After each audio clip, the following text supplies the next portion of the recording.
जी, अपना प्रश्न पूछिए। Hello, praise the lord pastor ji. जी, praise the Lord.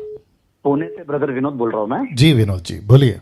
Ji pastor, मैं बहुत आशीषित हुआ हूँ, आपके सिखाने से बहुत आशीषित हुआ हूँ मैं। जी, बहुत बहुत शुक्रिया। और आप जो वचन कहते हो ना पास्टर जी, वो दिमाग में बैठ जाता है। मतलब वाह। जैसा rightly dividing the word of truth हो गया। Yeah, 2 Timothy wonderful. 2 दूसरा अध्याय दूसरा वचन और 15 वचन जी जी जी जो जी, 15-16 है। बहुत आशीषित हुआ हूँ मैं। Thank you sir. और मेरा सवाल ये था पास्टर जी। जी। और मेरा एक सबसे बड़ा प्रॉब्लम था, जो क्रूस को मैंने क्रूस का चित्र मैंने निकाला था मेरे घर के चौखट पे। जी तो उसके बारे में भी मैंने आपसे बात किया था। वो भी वचन मेरे दिमाग में बैठ गया और मैं औरों को भी सिखा रहा हूँ। जी। गलातियों की पत्री 3:13 में भी। जी, बिल्कुल सही कहा, 3:13। जी जी जी पास्टर जी, मैं बहुत आशीषित हूँ। और अभी मेरा सवाल है पास्टर जी जी कि 1000 मिलेनियम जो ईयर है, मतलब जी। जब हम प्रभु के साथ रहने वाले हैं, जी उसके बाद क्या होगा पास्टर जी?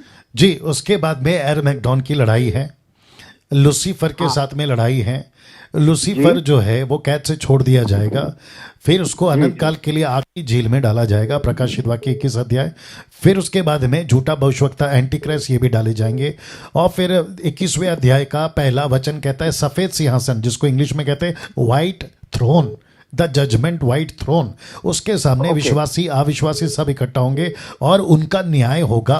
और फिर उसके बाद में जिसका नाम जीवन की पुस्तक में नहीं है वो इटर्निटी अनंत काल के लिए नरक में चले जाएंगे, जिसको कहते हैं दूसरी मृत्यु। और फिर उसके बाद में जिसका नाम जीवन की पुस्तक में, प्रकाशित वाक्य 22 अध्याय कहता है कि ऊपर से यरूशलेम उतरेगा इसी पृथ्वी पर, मतलब ये पृथ्वी चली जाएगी, जिसको कहते हैं स्पेस, ये हट जाएगा और नया यरूशलेम का स्पेस वो आ जाएगा। Oh, thank you so much pastor ji. या